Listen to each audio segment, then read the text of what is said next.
more on how the various Yahoo options may play out. Let's bring in Bloomberg contributor Paul Kedrosky, editor of the blog Infectious Greed. He joins us now from San Diego. So, Paul, what is the best case scenario? Is it private equity swooping in? Is it selling off parts? What should happen at Yahoo? Well, what should have happened a long time ago, which was that they actually found another, growth plank after, the business really lost its legs almost a decade ago now. So that's gone. We don't get to turn the clock back. So failing that, really the only next best option is really some kind of private equity transaction crossed with probably something like what we're seeing from, Dan Loeb and Third Point, which is to say, an activist investor forcing change. So that way you kind of get squeezed. There's no way for Yahoo to escape. They've got to do something because they've already got a shareholder in the public market saying, a big shareholder in the public market saying, we need change and we're not going to be patient about it. And at the same time, you have bidders showing up in the private market, or private equity players showing up and saying, we want to structure a transaction. We're standing here, get greedy and figure out a way to work with us. Now, talking about change, Vivek Wadhwa was on the show earlier this week, the academic columnist. You know him, Paul.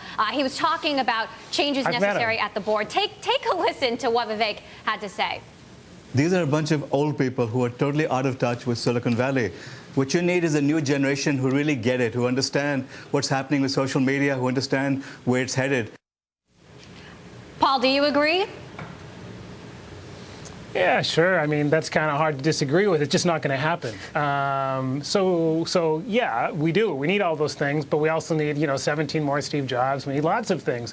It's just the things that Vivek is asking for, while they would definitely solve the problem, they're just not available on a, on a Walmart shelf of just, buy and build management teams. So the reality is you're going to have to do some kind of breakup, where you're going to be selling some of the assets that are highly valued. You're probably going to be unloading a bunch of the non-performing board members, which, to be completely heretical here, I would include Jerry Yang in that mix. We have this fetishistic view in Silicon Valley that, founders uber alles and they know everything, and if only we let them do whatever it is they used to do, that everything would be fine. Well, Jerry has proven that he isn't particularly effective as an operating CEO, and he's demonstrably not very effective.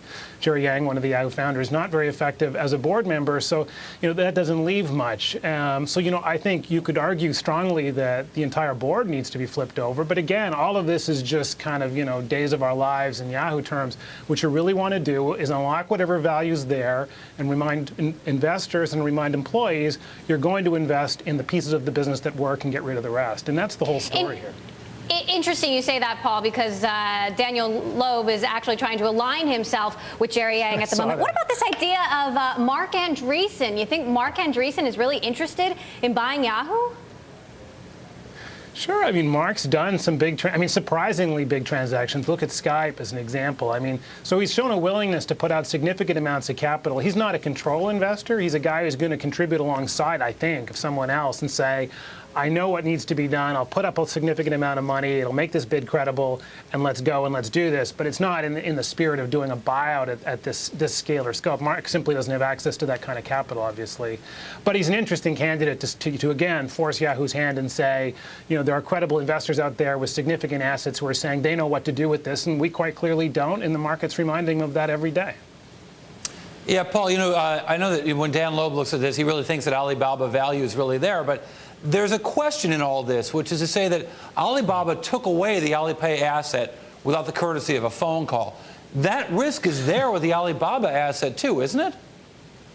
Oh, absolutely. This is one of my big concerns about Yahoo. And why? Because if you ask yourself, you look at Yahoo's share price, given everything that's going on around it, the share price should be doing better than it is, because you've changed CEOs. You've got an activist investor banging on the door. You've got, whispers of large private equity investors coming in. And so the only reason, or one of the only reasons you can imagine the share price hasn't appreciated more is because people don't believe there's actually as much value to be had there as is sort of there on paper. And the biggest piece of value that I think is dubious is exactly that Asian asset, for the reason that you suggest, which is that it's shown already once that the company has entered into some strange transactions on unusual terms, where an asset that was counted on by investors wasn't actually the company's asset after all. And that's very, very worrisome in this context.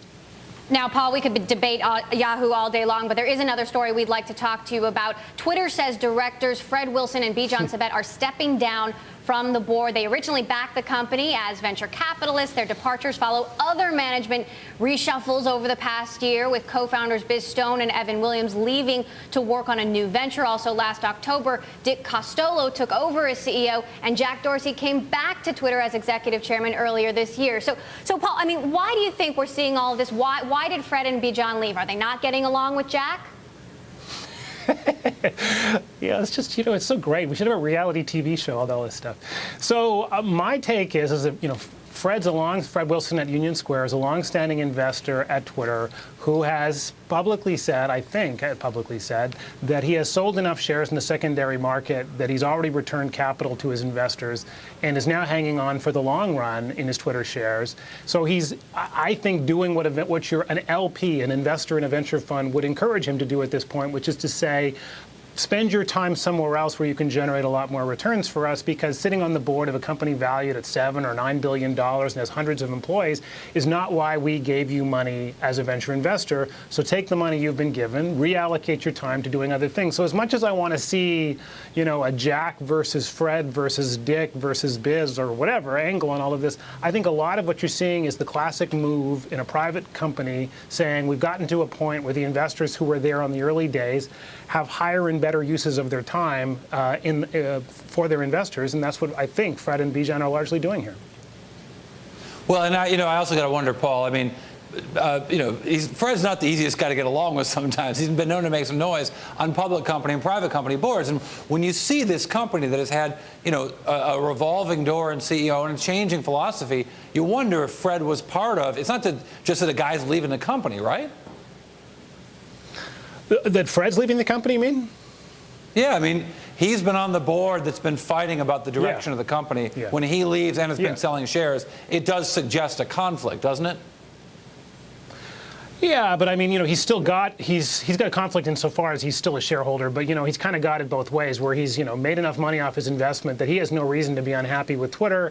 And by the same token, I fall back on my original explanation. I really think this is an investor saying there are better uses of my time. I am a seed investor as Fred Wilson. I am a free seed investor as Bijan Sabet. There are places where my limited partners pay me to spend money through management fees, and sitting on the boards of larger companies is not one of them. All right, Paul Kedrosky, Bloomberg contributor and editor of the blog Infectious Greed, thanks so much for joining us. We'll see